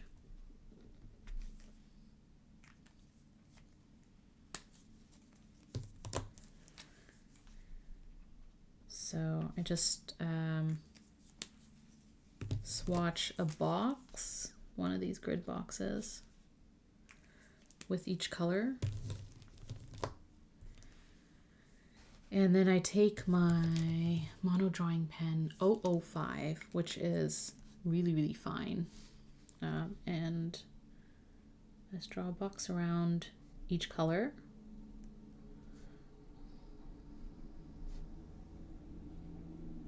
And then write down the number that I used. So 761, 723, 991, 177. Okay, so I'm gonna let this, it's not that it's wet, but it's just that like sometimes you have colors sitting on top that have blended. So it's totally fine now, but when you first kind of do this with the marker, you just have to be careful not to like smudge it or, you know, further blend it a little bit because you have color sitting on top of color. So it takes a few seconds to dry, but it is all good. So now I'm going to add, I like the watercolor effect. Yeah, I like it too. It looks kind of cool, doesn't it? I just started collecting some Tombows and wondered about them. Yeah, so I did mention this. I should mention this. I'm part of the Tombow USA creator crew.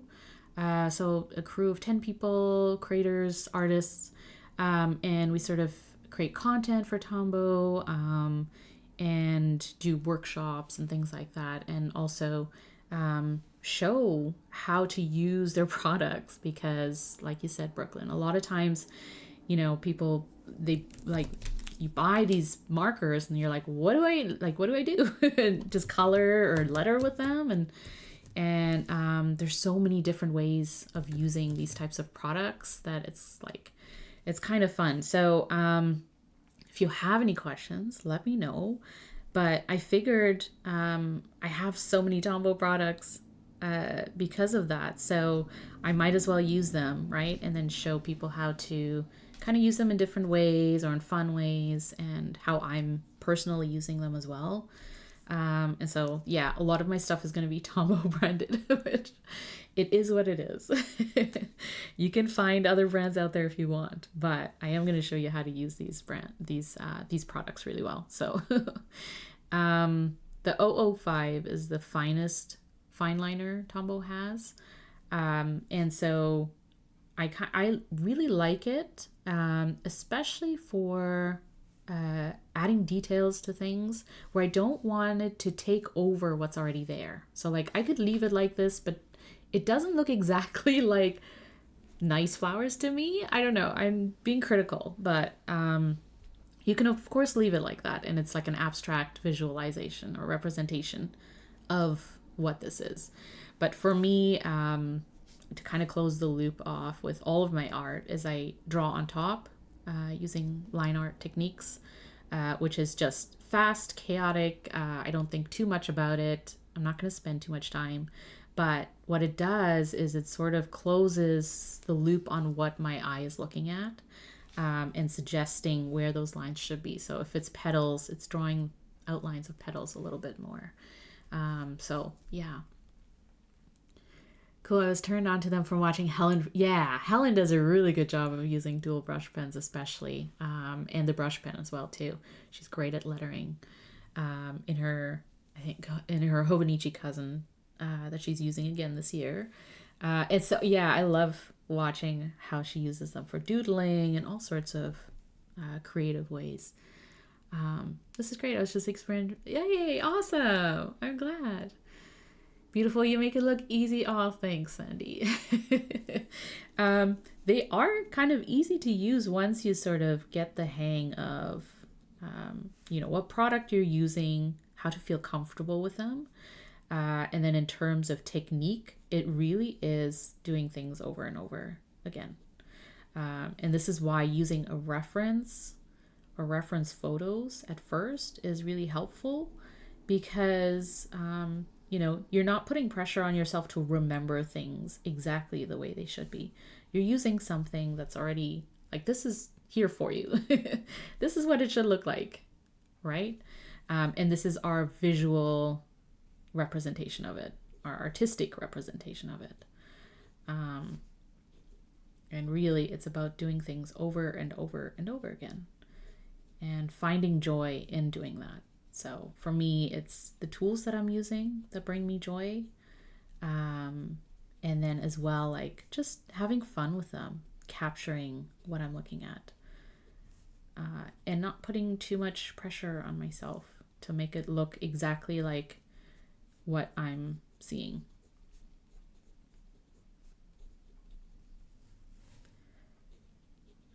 So it's kind of fun to play around with some of that white space, especially if you're like, it's white petals. And the best way I can sort of represent that is by kind of drawing an outline around space that isn't colored in. So, and again, when I'm drawing outlines of flowers, I usually start from the center of the flower and I work my way around.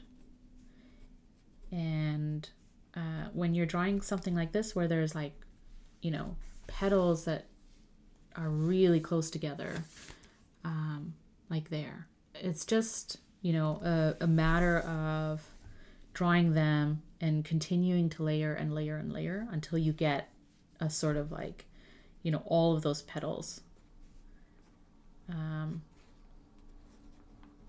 Yeah. Using different lines, different shapes. So I'm seeing petals sort of come out, curling inward and outward, and trying to capture what that looks like.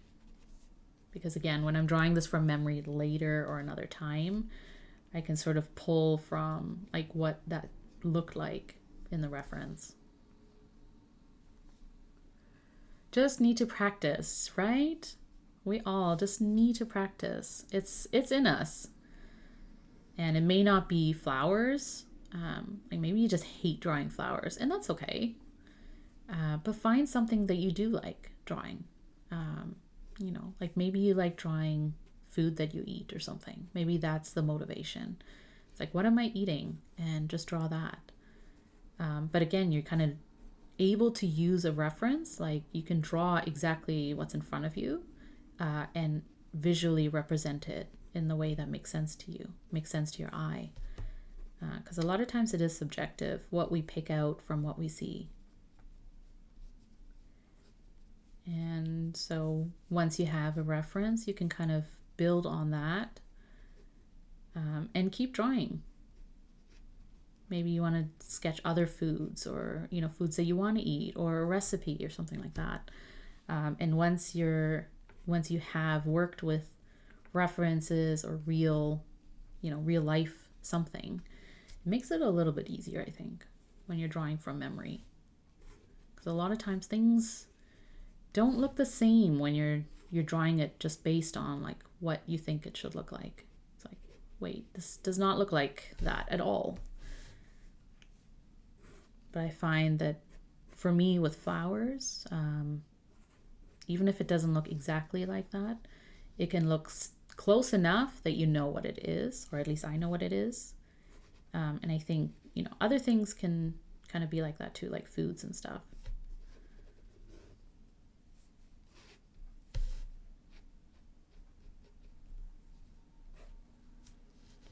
For the leaves, sometimes, you know, you can put those veins on the leaf itself, or you could do like a few and kind of leave it at that. Like I said, I don't like to do too much detail because then I start to overthink things. I'm like, oh, I missed something here, you know. And does it look exactly like that? No, but I feel like this looks a lot better than just leaving the color as it was.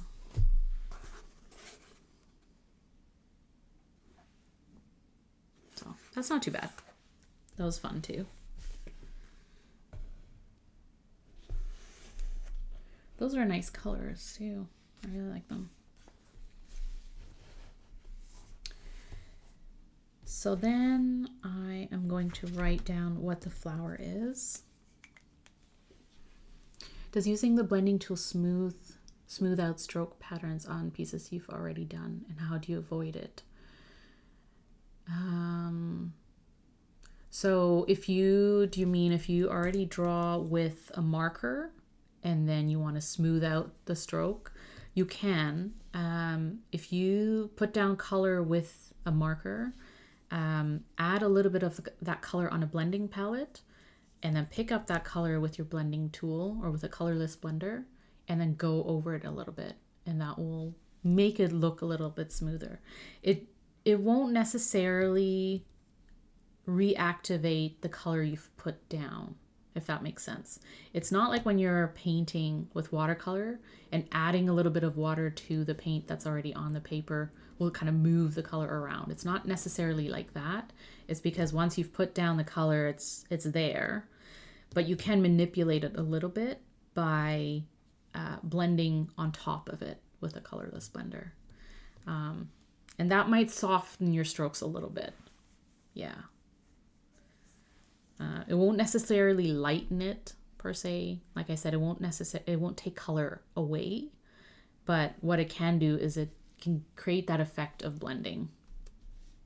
And then if you wanted to, on top of that, add the color back on, like add your darker sort of or saturated color back on top to smoothen it out even more, or distract away from your harsh brush strokes. How do you avoid that happening in the first place? It depends probably on the paper that you're using. Like if you're seeing harsh, like really dark brush strokes, it's probably the paper. And a lot of times, like the best sort of paper to use with these types of brush markers would be like marker paper, where it's a little bit smoother. So you can kind of move those strokes around a little bit. But yeah, I mean, it does depend on paper and also probably how hard you're pushing on it. Maybe a little bit gentler would make the stroke a little lighter. Last night I was on OGTR. Yeah, TRP, the thinner papers, they tend to, or like coated papers, tend to show the stroke a little bit more, I find. And so there might be a little bit of a difference when you use like a marker paper or something, like for illustrating, versus like when you're using it on your planner or your journal. Again, like if you do use it on TRP, let me see. So this is an OG, but it's not Sanzen, so I had this for a few years. So it also depends what you're doing. Are you just kind of, putting a line down? So this would be like a light way of doing it. If you're using a dark way and you're kind of, pushing down and then you're stopping suddenly, you'll see where the marker kind of comes to a complete stop because you're stopping that flow of color. But if you're doing it gently and you sort of just glide it along and then just kind of pick up your brush or your marker, you have a little bit less of that stroke sort of showing. Or if you're coloring and you kind of do a smooth, consistent, light coloring, you probably won't see it as much. But if you're hand lettering or something like that and you're pushing really hard and then you just like pull up, you're going to see those strokes. So I think it's kind of a combination of whether you're doing it smoothly, if you're hand lettering, just kind of doing that smooth stroke, or also if you're pushing hard or gentle, depending on how thick you want the line as well. So yeah, it's, what I find, it's a lot of like trial and error, but also a lot of it is how we use it. So again, practice comes into play because if you know how a marker or like how your tool sort of handles on paper, on the specific paper that you're using, right? It's not like you're going to have a planner made of marker paper. You're going to have a planner made of whatever that paper it is that you're using. So if it's marker friendly or ink friendly and it's smooth or coated or something like that where it can glide on top, you should be okay. It's just sort of working on your technique of how you're using it probably. But that that also, like, you know, if you're using copy, like printer paper or something like that, then it probably won't help how smooth you're going or how gentle and soft your touch is. But if you're using, like, TRP is great for markers, so it should be fine. It's just, yeah, sometimes it kind of picks up on the stroke and how you're sort of starting and finishing it. So now that I'm done the drawing, I'm going to just hand letter the date. So I'm actually done. Oh, no, I was going to write down what the flower was. Okay. So let's just do that. It's just a dahlia.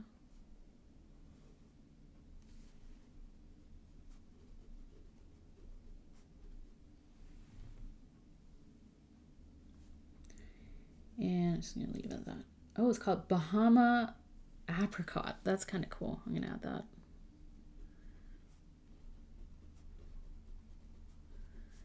Bahama Apricot. That would explain the color. It's really nice.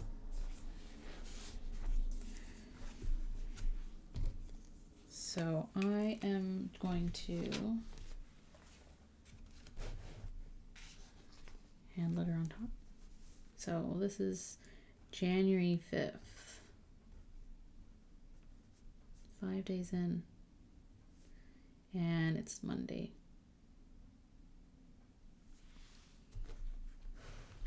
And I took a peek at day 66, which is what I'm on in this book. The pivot year, 365 days. And I mentioned before, I started this a couple of years ago, and I just kept dropping off on continuing with it because it's not really a book. It's not like a novel or anything.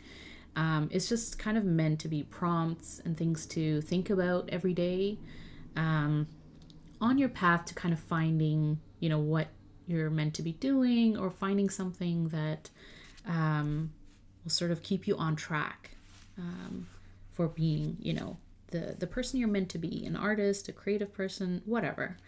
And so each day is kind of a snippet or a little passage of words to be encouraging, and to kind of make you think a little bit about, you know, your day or how you're kind of going about your life. So today, day 66 is a very short one. The fire can only burn what is not meant to be. And I like that. It's kind of cool. So we're going to journal that in. So we're on day 66.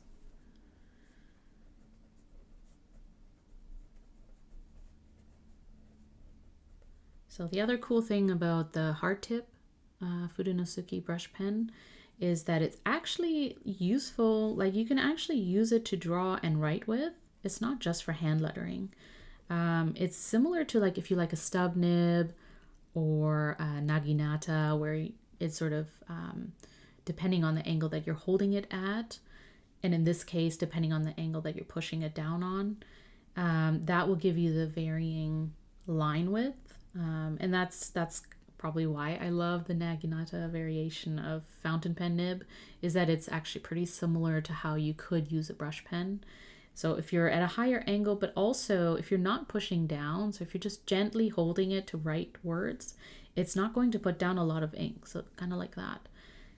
But if you are, like, you know, you want to do a big quotation mark or something like that, you can use it to, you know, put more of a line down simply by pushing gently on it. And I kind of like lettering the whole phrase or the whole sentence or passage with the pen, just to kind of practice using how to push on this brush tip. So I'm going to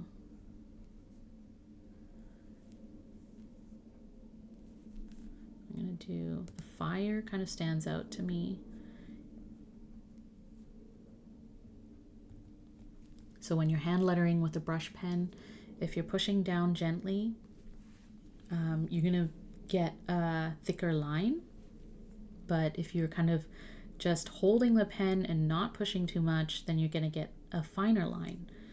And it's still really good to take your time writing with it, because you don't want to push too much on your brush tip. Like, you don't want it to fray because you're kind of just like scribbling with it. You still should kind of take your time and be mindful as you're writing with it.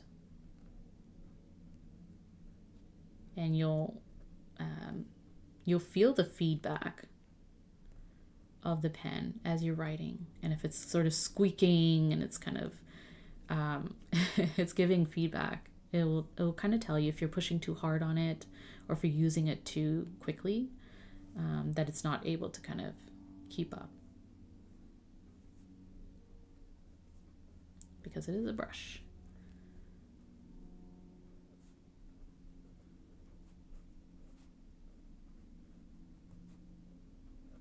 And the more you use it, the more comfortable you'll feel in terms of how hard you should push down.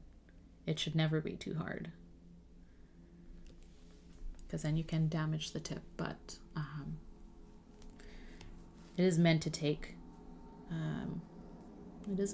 some firmness. So okay, so the fire can only burn what is not meant to be. That's kind of cool. So that's the brush pen. It is definitely one of those pens that I use a lot, just because it's so great to use if you just want a little bit of variation in your writing. It doesn't have to be perfect. Like, your handwriting doesn't have to be perfect for the brush pen to sort of bring it out a little bit, to add a little bit of interest, a little pizzazz. So that's kind of fun. And then the last piece of this is I just kind of do a little bit of journaling, a little bit of thoughts, mostly because I want to use a fountain pen. So because this paper is really, really good. I'll show you the other side. Like, zero ghosting, zero sort of like, there's nothing really to be seen, which is really, really cool. So it takes fountain pen really, really well. And of course I want to use what I have and write more. So that's usually what I do, or that's what I've been doing for the past few days. And what I like to do is use my specialty nibs for journaling. So this one's a journaler nib from or ground by Gena for Esterbrook, and this was the nib that I got with this pen, and so that's why there's the TheCoffeeMonsterzCo emoji engraved on the nib itself, and then I think Gena's initials as well. So yeah, I kind of spent some time doing a little bit of writing on here. I'll probably just do a little bit just to show you kind of what it looks like, I guess. And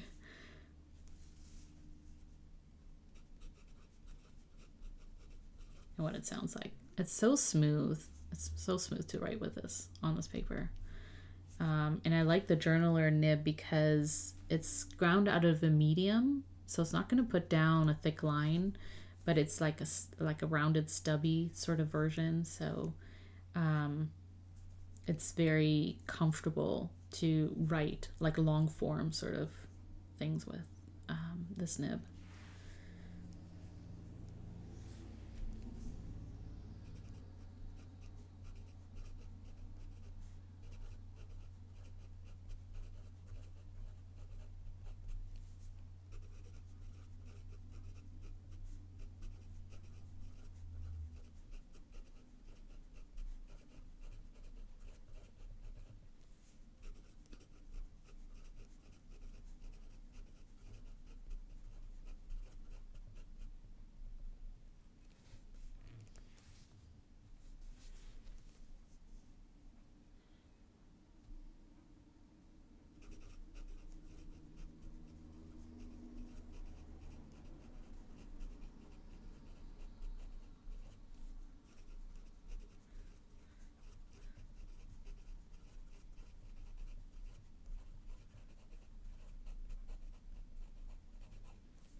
That's the one I want.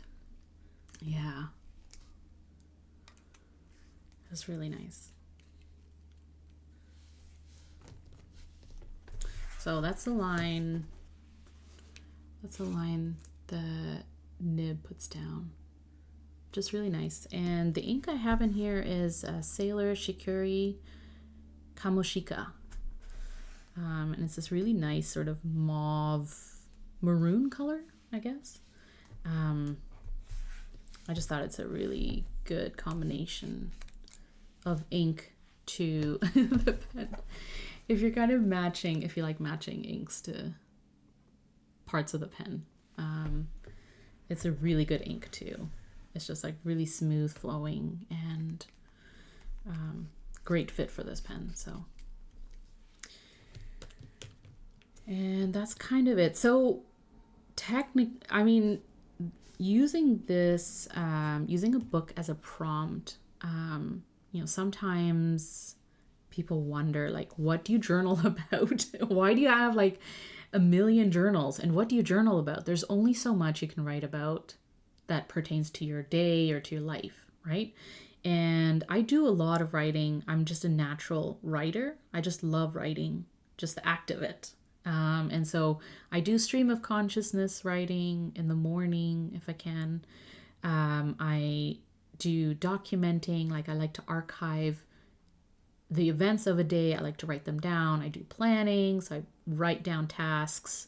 I do future planning, so writing down things that I need to think about for the future, projects, note-taking. So I do a lot of writing as it is, and I don't need 5 journals to write about the same thing. And so a different way of, like, if you are, you just love writing, or you like using tools like analog tools, and you want to find different ways of, using fountain pens more, or, or using more of your pens in different ways too.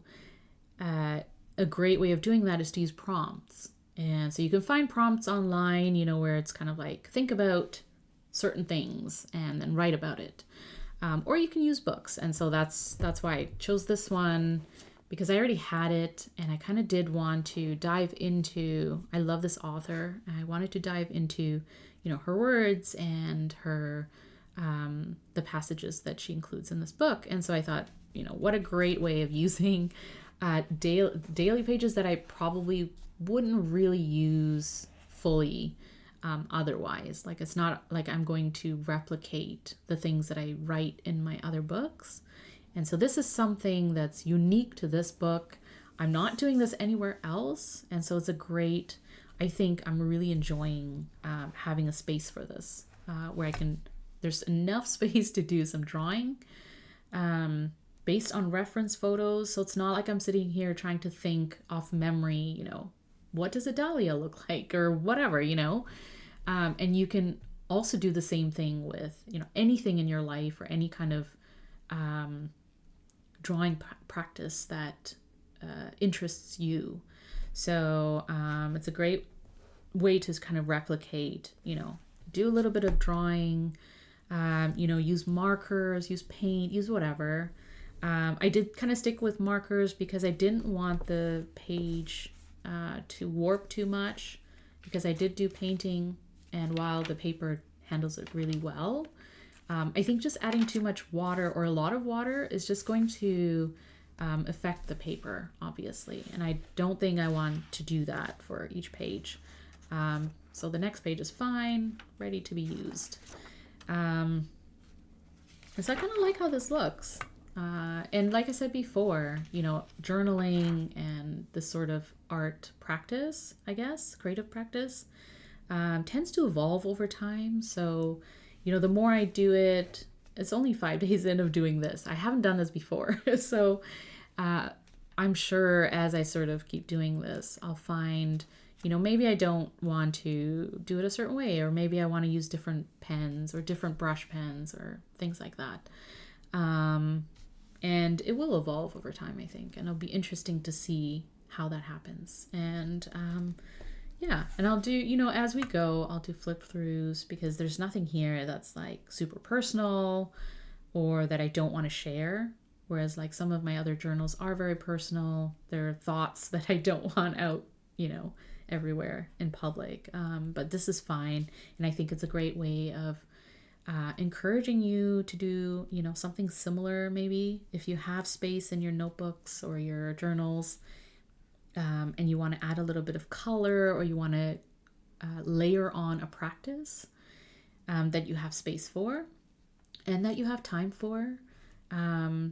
We did take a little time to do this, obviously, because, I'm chatting and I'm spending a little bit more time with these tools, but really it doesn't take that long to do this. If you're at your desk and you just have some markers laying around, or something similar, or you just want to use like a pencil or pen just to draw something, is kind of a great way of starting a practice. And then as you go, you can kind of see, how it evolves and stuff. And yeah, the one thing I do know is going to be consistent is my memory keeping, because this is just how I do fun memory keeping with stickers. And I think the weekly section is going to look similar to this, where it'll just be, a way to use stickers and write down highlights and stuff like that. And then once we get to the end of the month, I haven't totally figured out what I'm going to do with the monthly section. I think it might just be sort of monthly highlights or things that sort of similar to gratitude or joy, things that sort of stood out in the month that were like, fun, things that brought gratitude, things like that. But we'll see. We're going to go on this journey together and figure out how we're going to use some of these sections. And if you're in a similar boat where you kind of have extra planners or extra books and you're wondering what to do with them, there's options. There's ways to use books that's not like repeating things, or in ways that doesn't get too boring. Because again, like, personally, if I'm not having fun using a book, I'm just not going to do it. I'm just not going to reach for it. It's going to sit there. And at the end of the year, I kind of look back and think, okay, yeah, I didn't use that book. And there was probably a reason for it. So find ways to make it interesting, and to get yourself into a practice. And the more you do something, like specifically drawing, sure, or writing, but just in general, the more you do something, the more likely you're going to keep up with it. Just because, if you don't do something like this every day or regularly, at least on a weekly basis, you're just going to forget to do it. And then it'll just become something that you don't do anymore. And I can't wait to see, how long I'll keep this up. Like, there is no pressure to do a drawing every single day, or to write with it every day or something like that, right? So if I kind of go through a day and I didn't draw or write, it's not going to be a big deal. And that's the great part of the undated, is that I'm just going to date it as I go. And then at the end, if I have extra pages, I will have extra pages, because I'm not going to take this with me if I'm traveling or something like that.